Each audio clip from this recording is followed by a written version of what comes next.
So when you combine workforce, client, and supply chain, so this was a huge challenge, and innovation was at the core of how we reinvent resiliency or how we reinvent opportunity for our business.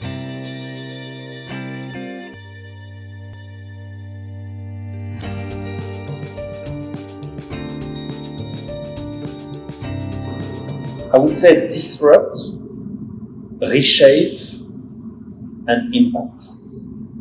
And it's probably the combination of the three that is delivering the best innovation.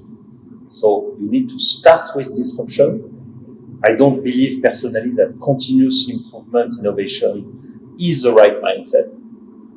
You need to translate innovation into reshaping of business model. So it cannot be, it's an innovation, but the business model is still the same. No. And the last one is impact, it's change. If it's not changing at scale, if it's not impacting a company, an ecosystem, let's say people's lives, it's not really the innovation we want to work on. So combination of disrupt, reshape business model, and impact the lives.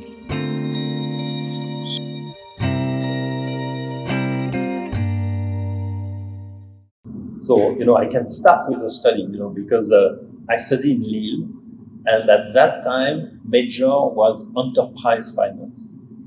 And I start my career in enterprise finance.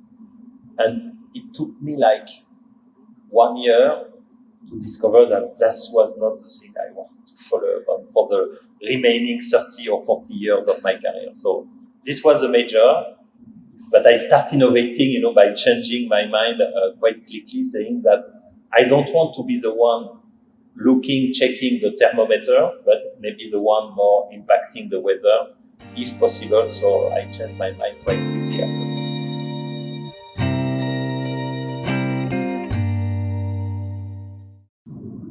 I don't know that if it's the most recent, but I feel artificial intelligence is the one we need to focus on to change the world.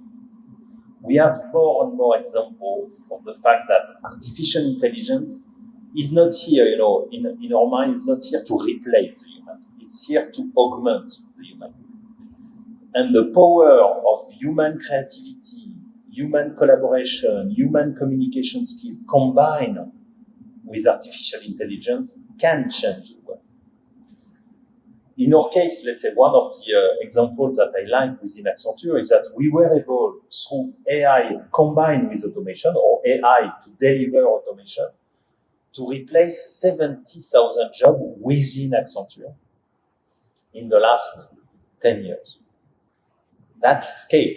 Accenture is a small boutique of 500,000 employees, but 70 of them roles were replaced, by the way, without making anybody redundant, because the growth was absorbing the gap and we had to reskill. Now, some of those people are robot monitor, let's say manager. Some of those people are delivering more creative services on top of our BPO services. So, bottom line, I think this is a small example within Accenture, but I really believe that the ability to augment people with AI will change the world for sure.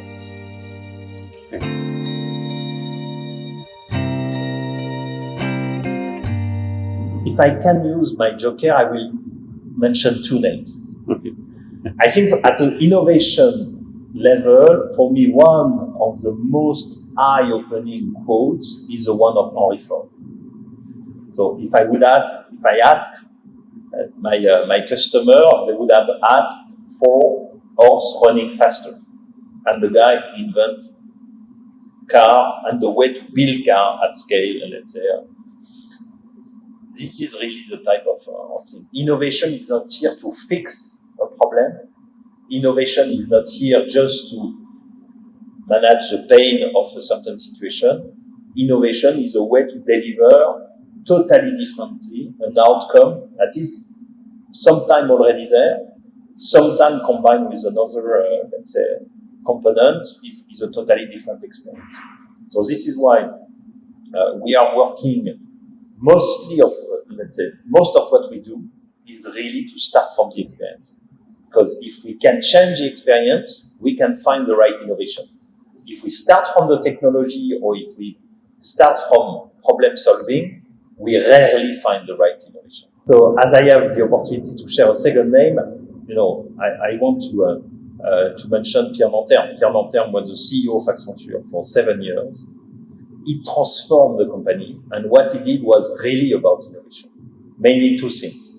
He said, this is the new Accenture, representing 10% of our revenue at that time. 7 years after, it's 70% of the revenue. So he rotated the company to what was innovative at the very beginning of the journey. Second thing that he did, he created a structure that systematically apply to seek innovation, from research, innovation lab, in liquid studio, delivery center. So there is a full architecture to deliver innovation at scale. I was starting this discussion with disrupt, impact, and reshape. You need to address the end-to-end innovation from initial research, initial thinking, initial technology to impact at scale. So this innovation architecture was very inspiring to me, and I try still now to implement it as much as I can in Middle East.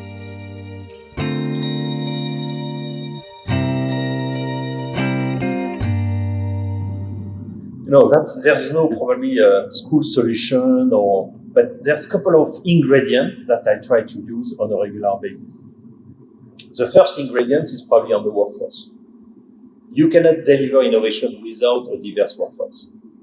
So I'm trying as much as I can to rethink or to bring the different problem solving we have to do together with a different team. And Middle East, by the way, is a great place to bring a very diverse workforce. Not only the gender diversity, that is probably also helping innovation, but also the nationality diversity, the background diversity. So this is something that I see as an underlying opportunity to stimulate innovation.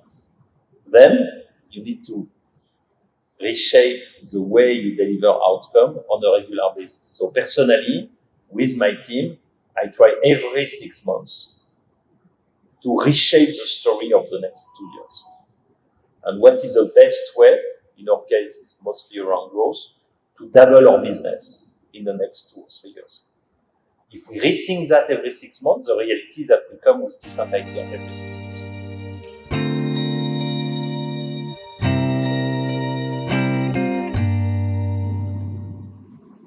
I think my first intent is they cannot escape from innovation now. I think since 2000, 50% of the top 100 companies disappear, cease their activity, or were bought by, let's say, a newcomer.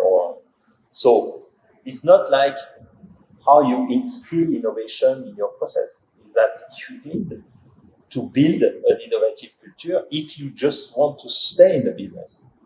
This was probably not true 50 years ago, maybe 30 years ago. But now, the space of change, it's not like the sauce on top of the meat.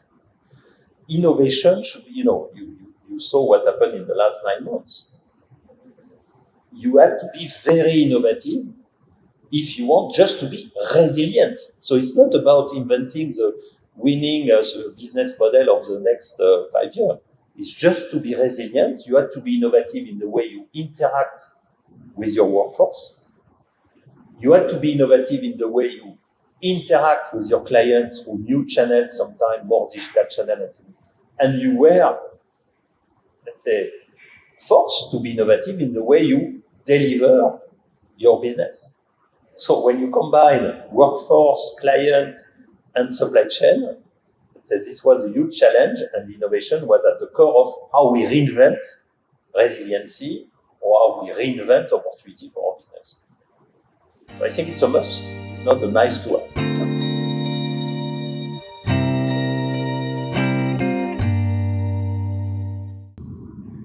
So now let's ask a question. the truth or dare question. So which one would you pick? The Let's go for or the truth. dare? Truth? All right. So, tell us about the craziest idea you ever had. No, I don't know if it's a crazy idea, but I can tell you that when I mention that I want to do that, everybody around me was giving me the feedback that it was probably a bit crazy. When I turned 40, I decided to become a plane pilot. For me, it was, I love views, and it was a dream, probably from a long time ago, and which is also a dream for the humankind, I would say. And I decided to do it when I turned 40. So I'm now a plane pilot for the last almost 10 years. It took me 18 months to get there, but it was a dream. It was seen crazy, but I can tell you that it was for me a game changer in my personal life, at least. Great. And can you explain what was the impact on you? But it changed totally, first my agenda, because it was a target you do not get like in overnight. 18 months effort to get there, with absorbing a book like that first, and then getting the plane experience. And then it changed the way you see the world. Going through flying over the Atlantic coast in France, or the Normandy, which is my origin region, you see differently from the rest of the potential experience traveling across France. So I still love it. Unfortunately, I cannot fly here in Middle East, but this is part of my life, and it started as a crazy idea. And you, what would you change in your organization to be more motivated?